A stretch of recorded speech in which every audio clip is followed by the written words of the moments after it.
Hello, all DrunkenGamer here, and it is the 24th of November.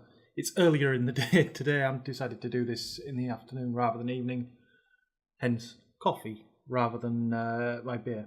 The beer will still be had, but just not till later. So, yesterday was Doctor Who Day, and I've got to say I was very, very impressed with the episode.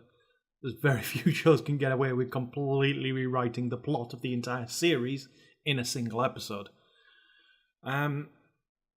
If you haven't watched it yet, then I suggest you stop watching this video because I'm about to go into spoilers and I don't care if you have been warned. So, the whole episode involves three doctors mainly.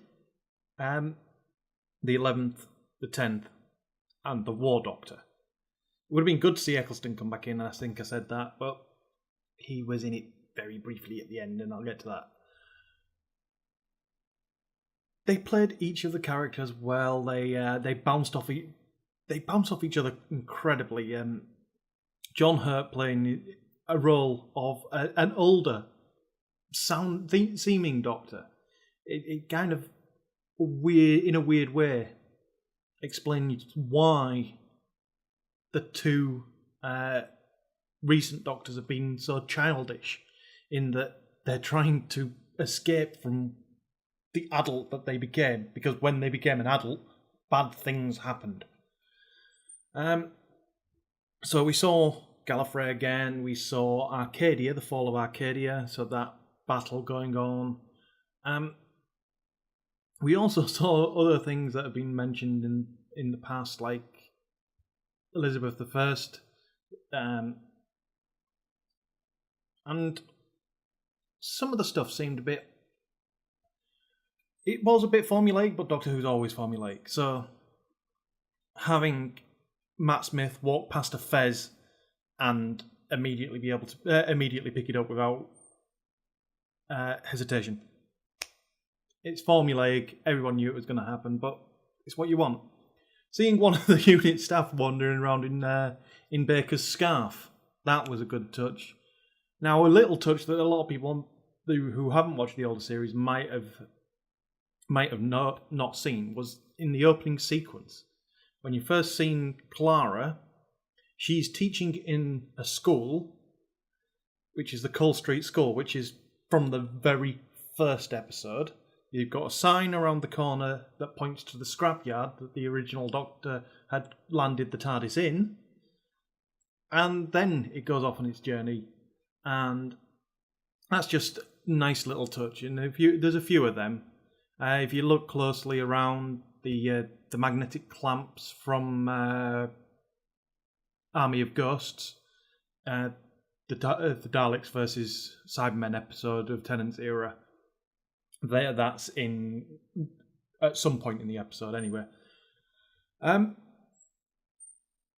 The ending.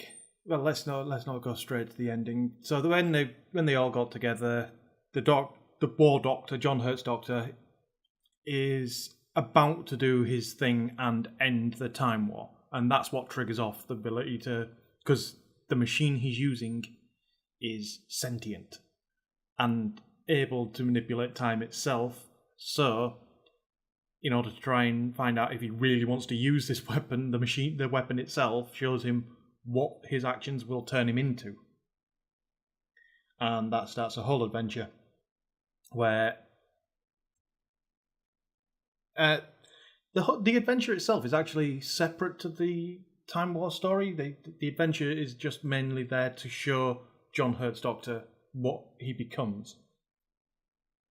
And when he's happy with what he becomes, he goes back to do what he needed to do.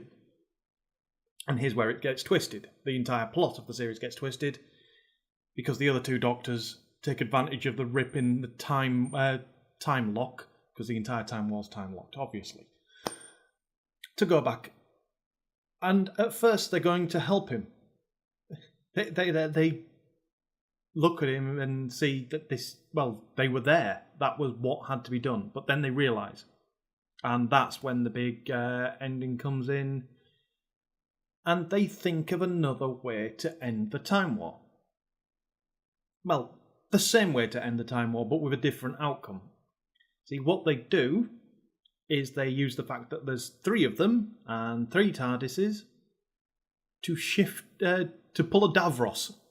They shift Gallifrey into a pocket dimension slightly out of sync with the rest of time and let the Daleks blow each other up because they're bombarding Gallifrey. So it has the same overall effect. It looks to the rest of the universe like the 2 annihilated each other. The Gallifreyans are safe, though lost. They don't know where. And that ending sequence where the 3 Doctors turn up and then the 9th turns up and then all of the rest turn up, including Capaldi, which was a good touch. That was just a great act, and the way they found all the clips to fill in that scene, because they were all just clips from the show that fitted into what the script needed at that point. Apart from Capaldi's scene, obviously, because he's not had any before, and I think Eccleston's was recorded especially for it as well, or at least it seemed to. I can't think of an episode where that clip came from.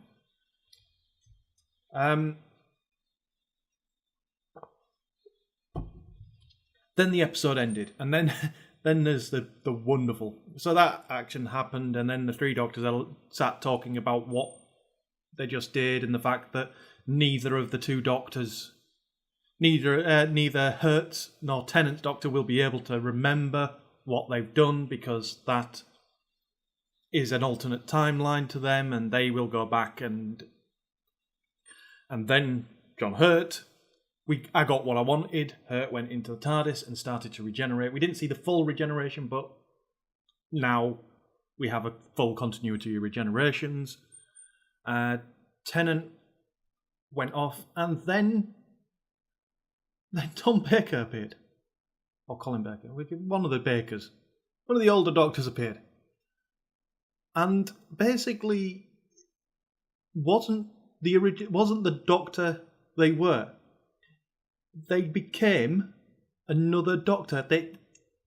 Colin Baker, I'm pretty sure it was Colin, is now a Doctor, the 4th Doctor, and a future Doctor.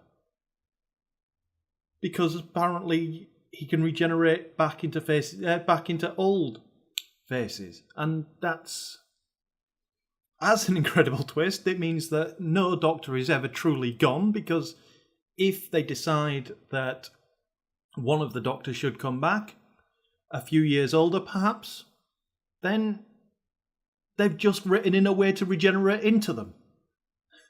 So there's no saying that Tennant couldn't come back. There's no saying that if Capaldi wants to step down and John Hurt wants to step up as a permanent Doctor, there's not that's a possibility now. So that was written in. The prequel episode, Night of the Doctor, where McGann regenerated into her, basically wrote out the limitations of regeneration. The Gallifreyans aren't locked in the time lock around the Time War. They're lost in another dimension. And how much can you rewrite in a single episode? It does add a bit of a funniness around the whole timelines thing. Now, a few people that I know that follow Doctor Who were immediately asking about the Tennant, the final episode of Tennant, where Gallifrey rises. The Time Lords are coming. The Master is causing the Time Lords to come back for Gallifrey to reappear in the sky, and where that fits in the timeline. Because if Gallifrey isn't locked in the time war, then where are they?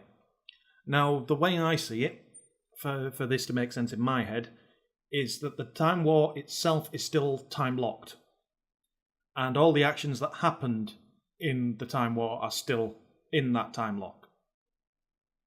But the actions of this episode were just the last day of Gallifrey and the last day of the war. So, in order for it to make sense, then the Gallifrey that was being pulled back to Earth by the Master was one from the last months of the war, where the Time Lords were starting to go batshit crazy and use all the weapons in their forbidden archive, the Omega Vault and all that lot.